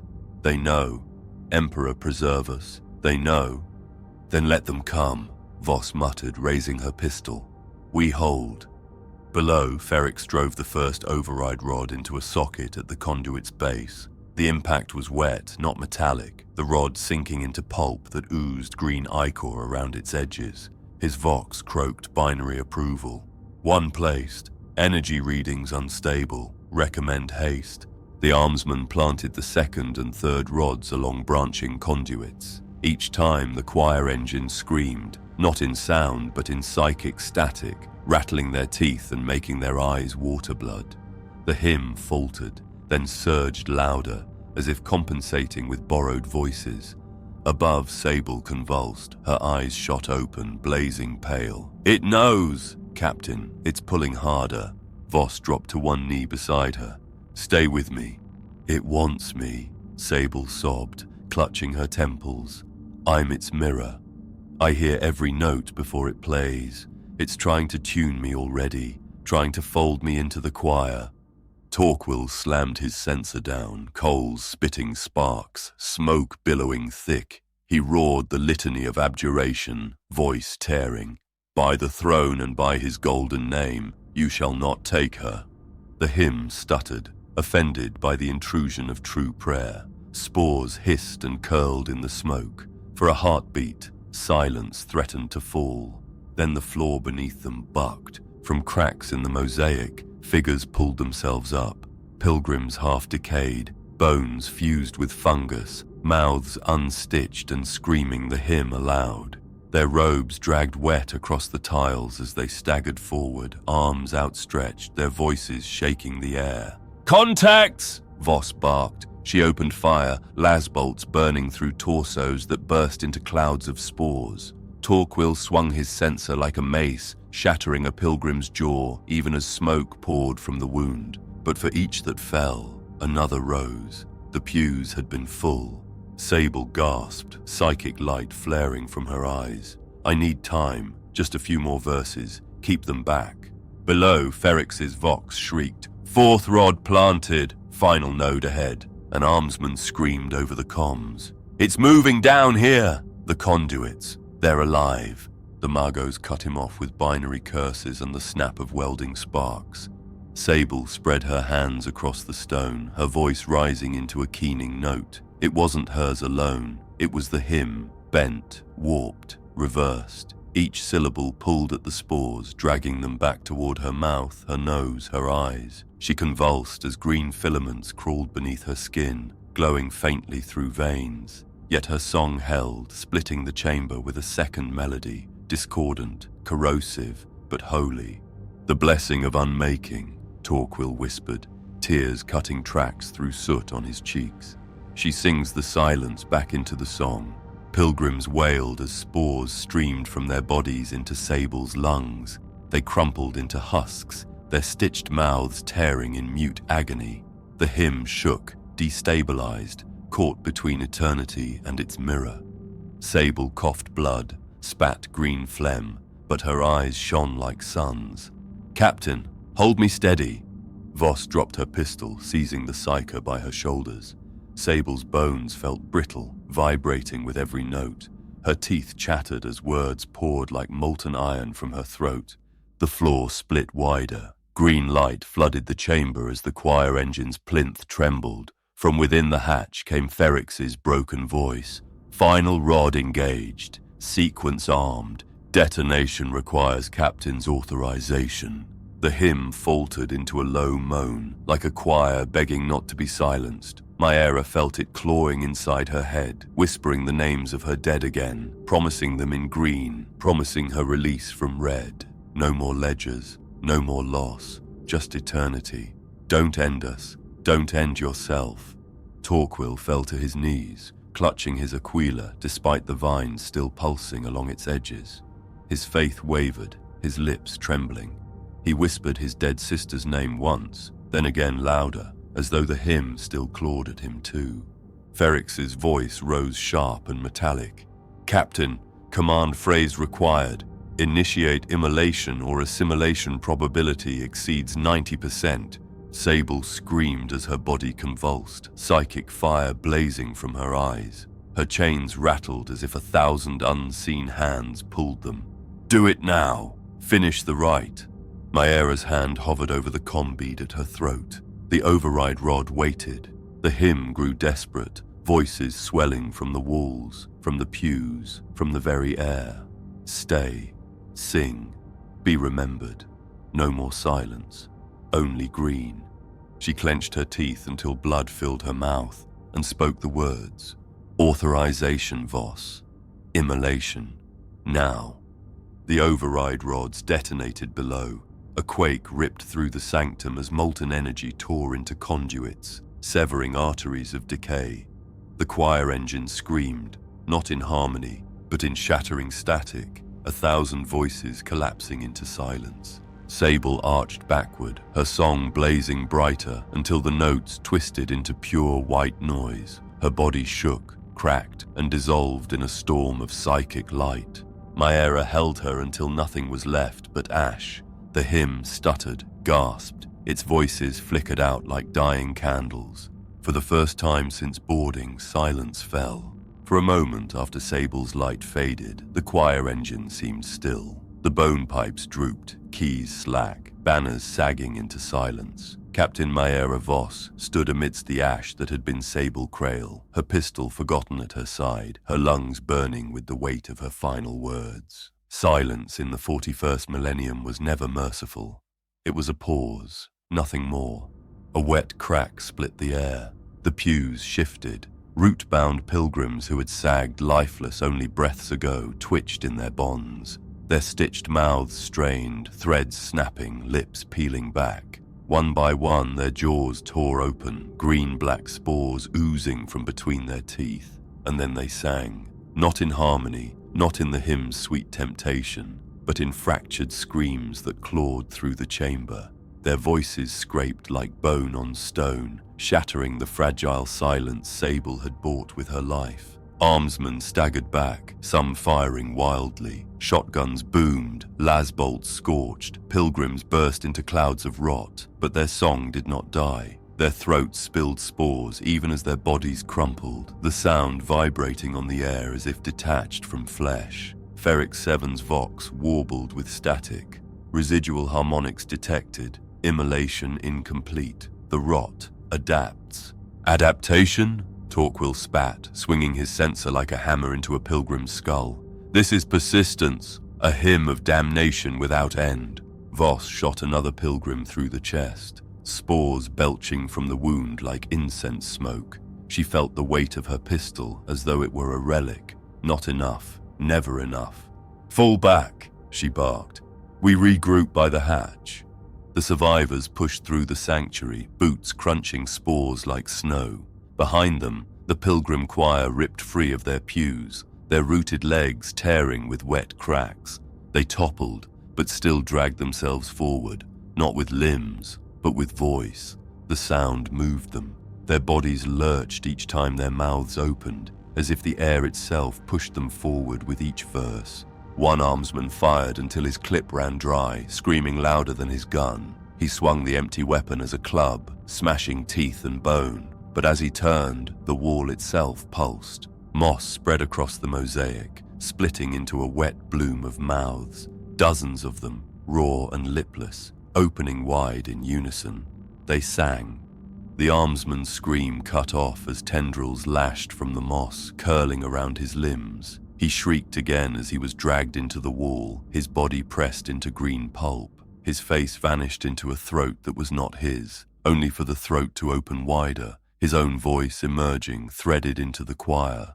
Voss spun, her pistol finding him mid-verse. For one heartbeat their eyes met, terror and pleading in equal measure. Then she fired. The blast burned through his skull, silencing his note.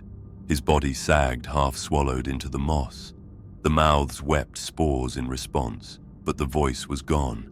Her hand shook as she lowered the pistol. Better silence, she whispered, than that. The chamber convulsed.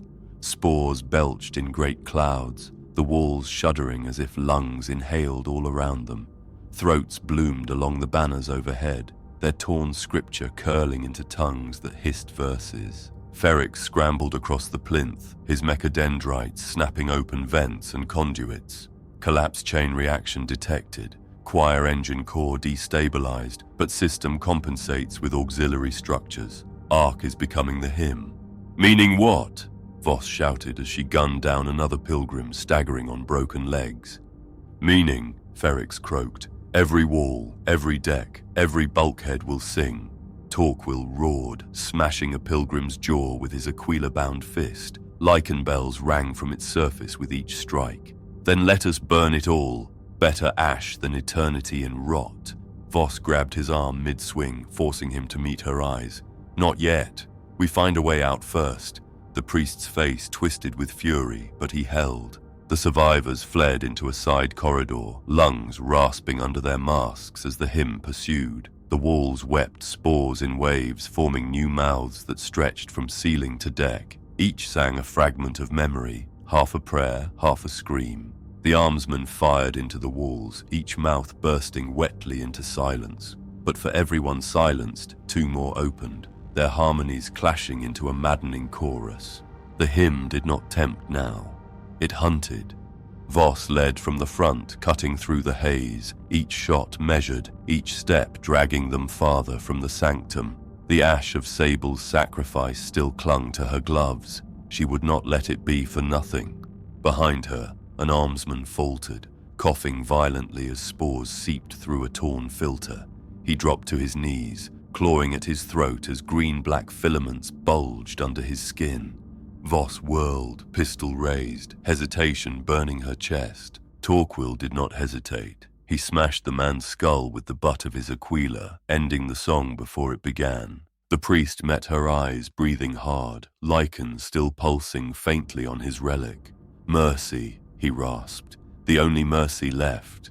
She nodded once, bile rising in her throat. They could not save everyone. They could scarcely save themselves. The corridor opened into a junction. For a moment, Voss thought they had escaped the choir. The air was clearer, the spores thin. The team staggered forward, regrouping. Then the hymn thundered behind them, crashing like a wave. Pilgrims surged from the sanctum, dragging ruined legs, mouths open in ceaseless song. The walls joined them, fungus splitting into new throats, the deck plates vibrating with resonance. The hymn was no longer music, it was storm. Voss slammed her comm bead. "Ferrix! Options!" The Margos rasped through static, voice sharp with strain. Arc collapsing into singular harmonic, probability of containment negligible, only full scuttling ensures final cessation.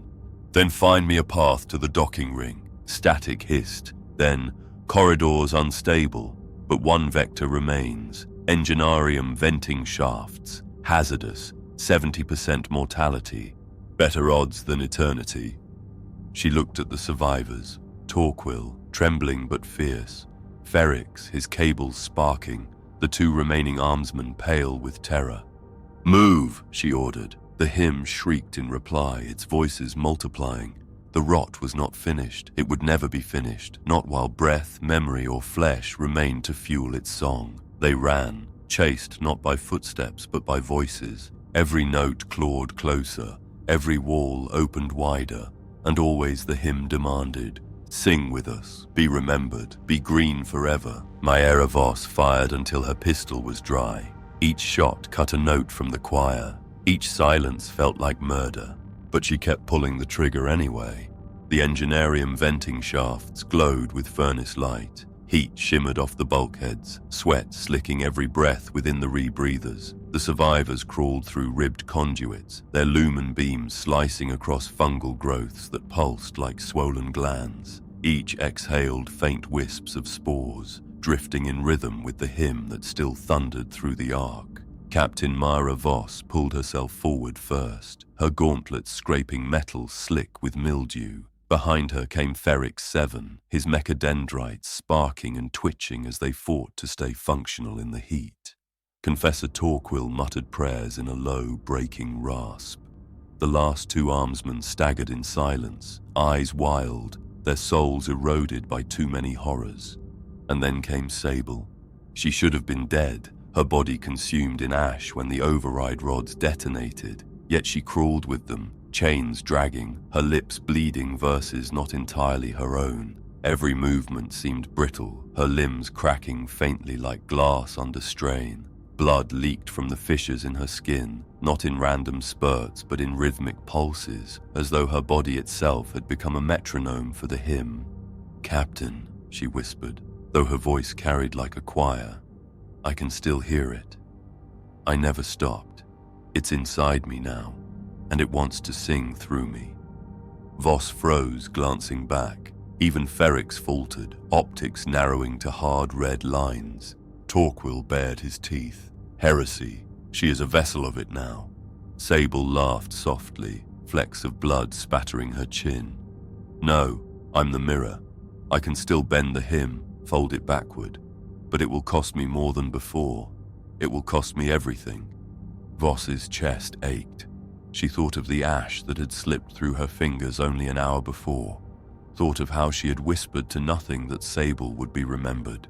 And now here she was, a ghost made flesh, ready to break herself again for them. "Do it," Voss said quietly, her voice harder than she felt. "End it." They crawled into the reactor chamber. The choir engine's roots had spread here as well, fungus bells capping plasma conduits, spore clouds drifting in waves across the coolant pools. The hymn pulsed in the very heart of the machinery, a heartbeat that threatened to consume the ship and everything aboard it. Sable staggered forward into the center of the chamber. Her eyes were hollow lanterns, her breath a ragged hymn all its own. She spread her arms wide as if inviting crucifixion. The song poured from her lips, but it was not the hymn of green eternity. It was its opposite. Her voice cracked and splintered, but it dragged the notes backward, inverting each one into discordant mirror tone. The air screamed as the two songs collided, the hymn of rot against the song of unmaking. The walls trembled, spores collapsed into ash mid-air, then bloomed again as the green eternity fought back. The conduits groaned, plasma arcs snapping like thunderbolts. The coolant boiled into black steam. Sable screamed through blood, her body splitting at the seams. Crimson lines spread across her skin like fractures in glass. Every pulse of blood from her mouth sprayed outward in perfect rhythm with her song.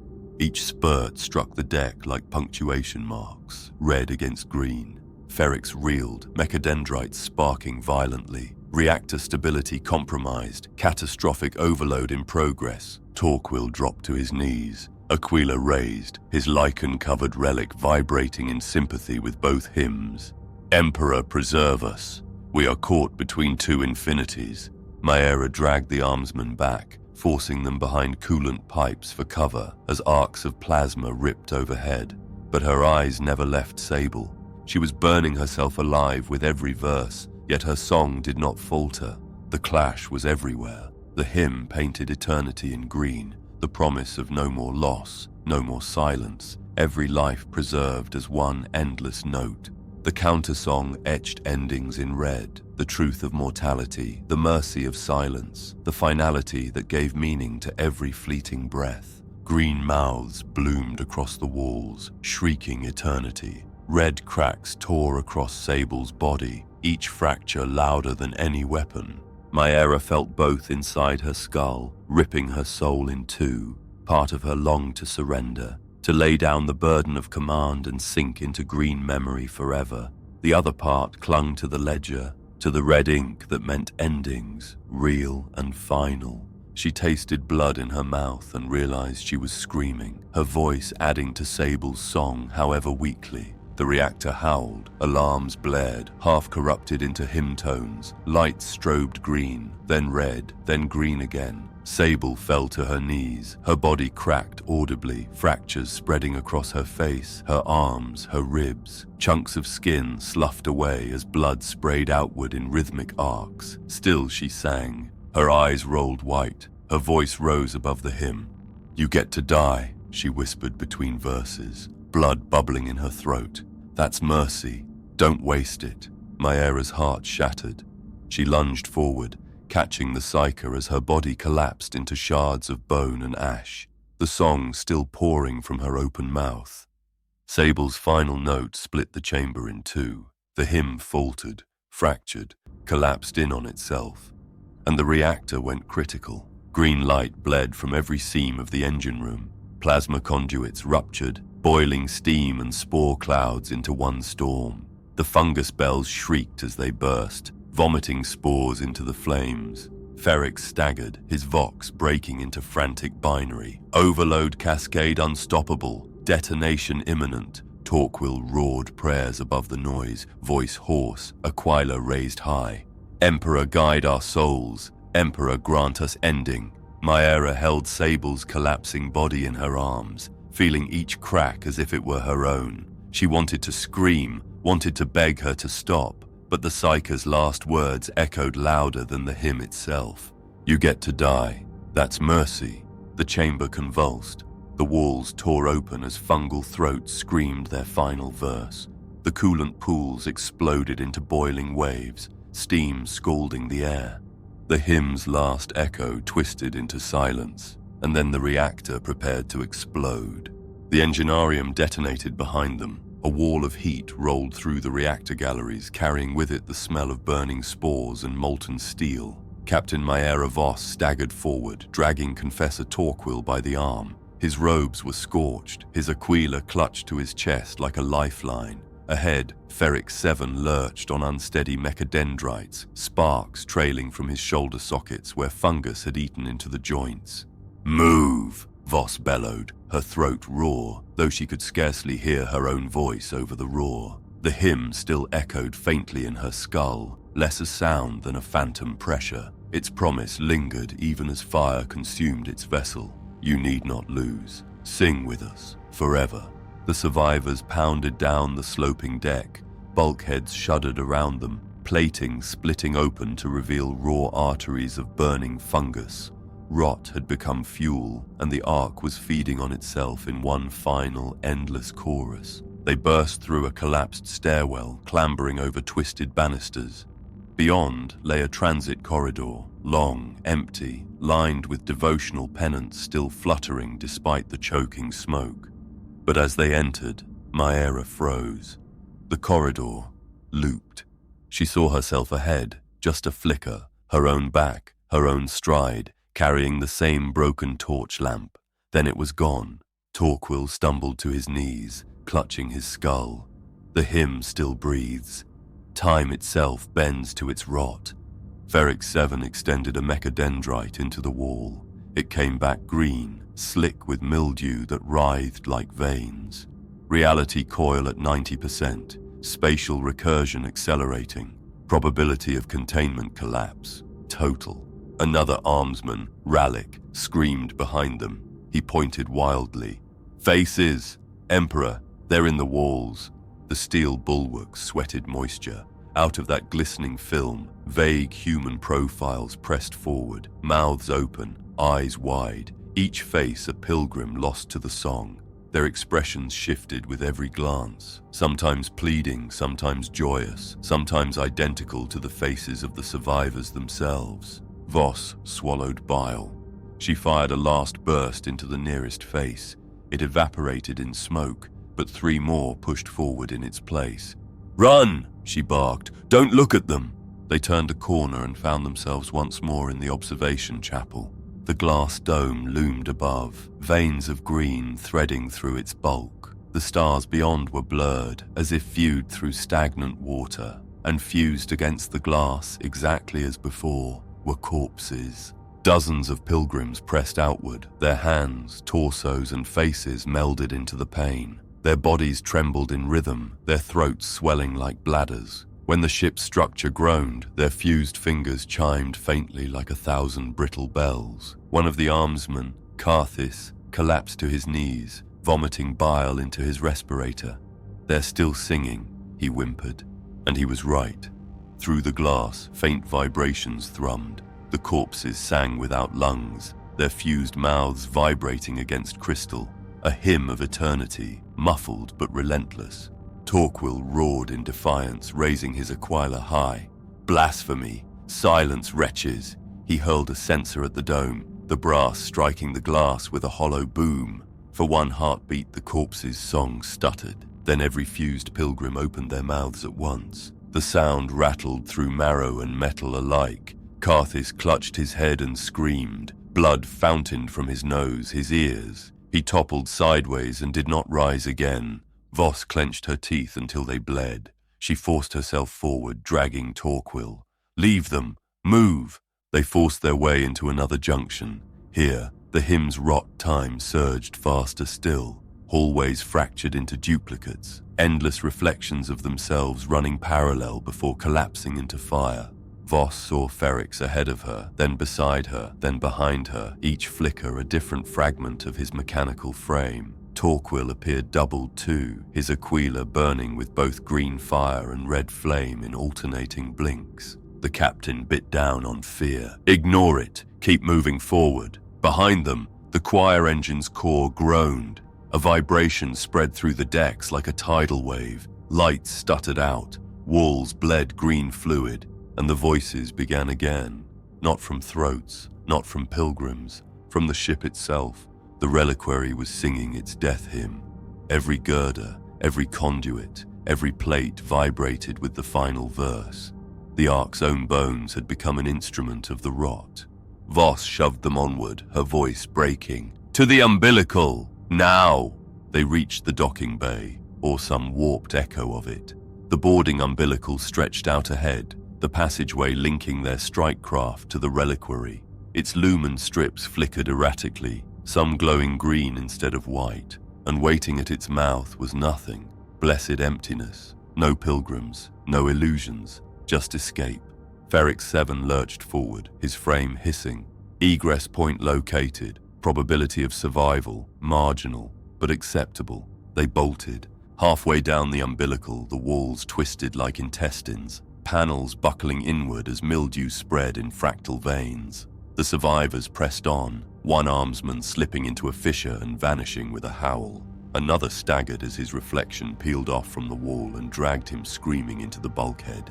By the time they reached the far hatch, only 3 remained: Maera Voss, Ferric 7, and Confessor Torquil. Behind them, the passageway collapsed in on itself, sealing the reliquary from their craft. They slammed the hatch shut. Through the craft's narrow viewport, they watched as the Eternity Reliquary convulsed. Fire burst through its dorsal hull, green-lit plasma fountains tearing into the void. Fungal towers erupted from the plating like obscene cathedrals, only to burn away in the same heartbeat. The ark sang as it died. Every note shook the void, reverberating through their bones. Torquil collapsed into a seat, Aquila pressed to his lips, tears cutting through grime.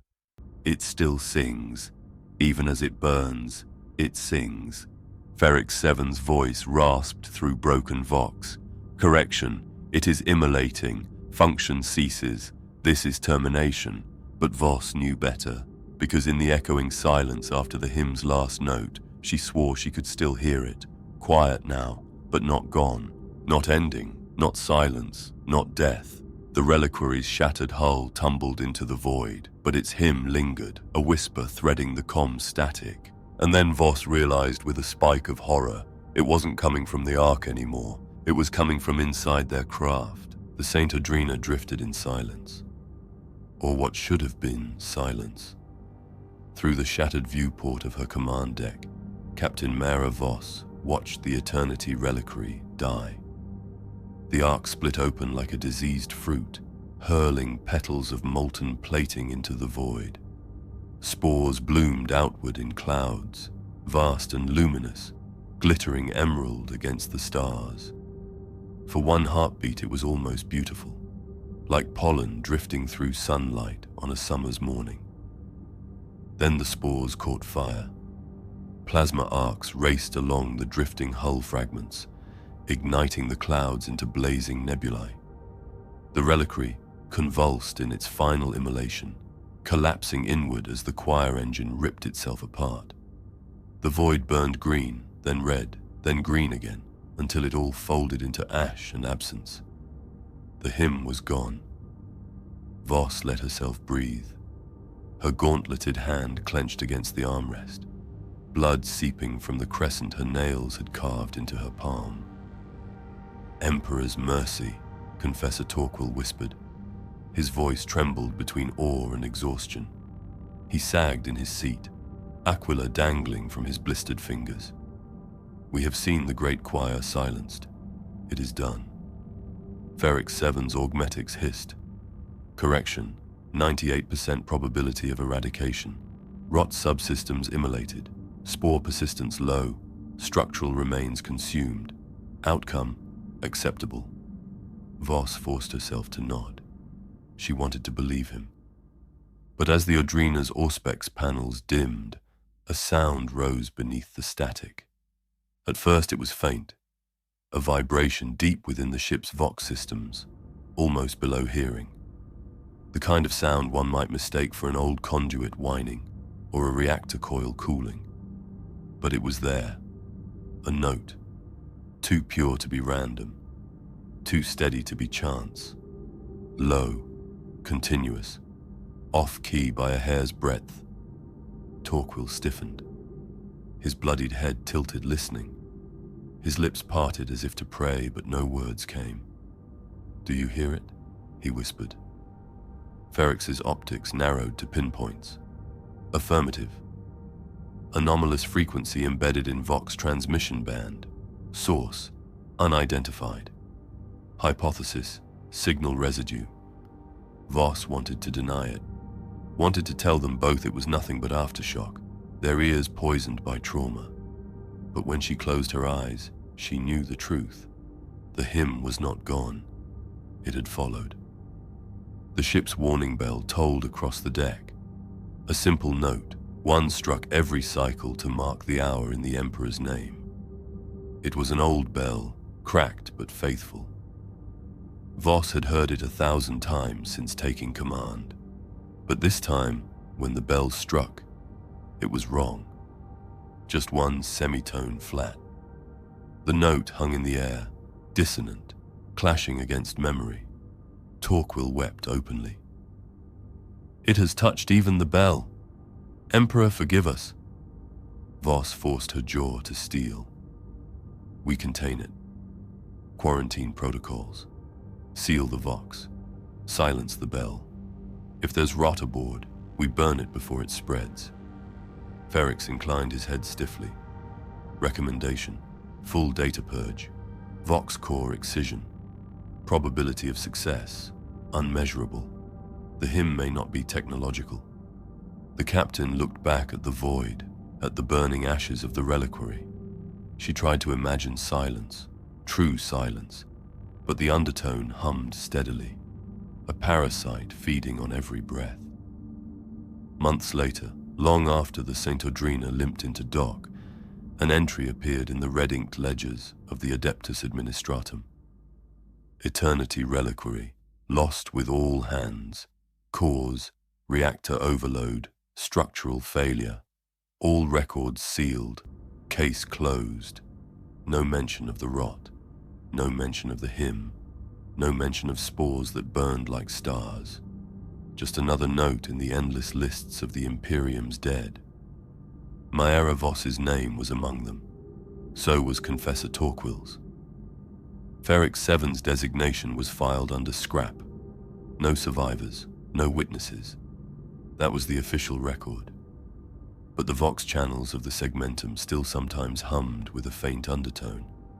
Astropaths reported dreams of endless green cathedrals, filled with voices that never ceased. Ship bells tolled flat across whole convoys, and in the prayers of the faithful, an echo lingered, woven beneath the words without their knowing. In the warp, nothing is ever truly destroyed. Fragments of the hymn still drifted there, like spores carried on eternal winds. Each note found root in mortal memory, in whispered prayers, in the vibrations of rusted bells.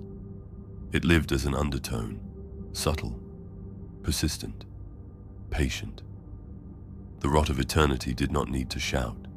It did not need to conquer worlds with demonic armies or flood battlefields with plague. It only needed to sing, to be remembered. And in time it would be. In every shrine world where bells rang just slightly flat. In every void ship where Vox static hummed too cleanly. In every confessor's dream where the faithful sang long after their lungs had stilled, the hymn endured. And in the darkness between stars, the warp listened. It listened, and it smiled. If you have walked this far with us, through rot and hymn, through silence and song, then you too have heard the undertone. You too have felt the whisper that endings are illusions, that eternity waits with patient decay. Do not forget this tale, carry it, share it. Let others know that in the grim darkness of the far future, even death does not end the song. For in your prayers, in your silence, in the toll of your bells, the rot of eternity waits.